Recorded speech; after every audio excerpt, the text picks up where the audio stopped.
Hello बहनों, राधे राधे। आप सभी का मेरे चैनल में स्वागत है। हम लोग प्यारा सा हंसी मजाक का एक लोकगीत लेके आए।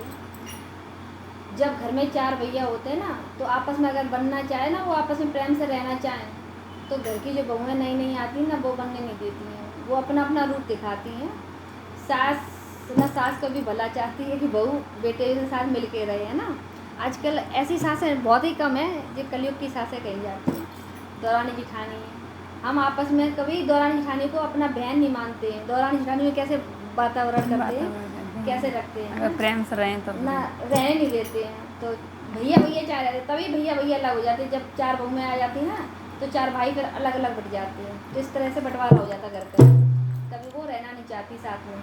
तो आइए सुनते हैं प्यारा सा भजन है। एक ससुर अपनी बहू के लिए क्या कर रहे हैं। गर्मी का महीना है, गर्मी तो हमारे यहाँ पड़ ही रही है, आप लोगों के भी यहाँ पड़ रही होगी गर्मी। तुम्हारे यहाँ भी बहुत तेज पड़ रही है गर्मी। आइए सुनते हैं ये गर्मी का गाना, हंसी मजाक का। अगर आप लोगों को अच्छा लगे तो कमेंट करके बहना मेरी ज़रूर बताना। और कहाँ कहाँ से हो, कहाँ कहाँ पड़ रही गर्मी, हमारे यहीं पड़ रही है कि आप सभी के यहाँ पड़ रही है, तो ज़रूर बताना।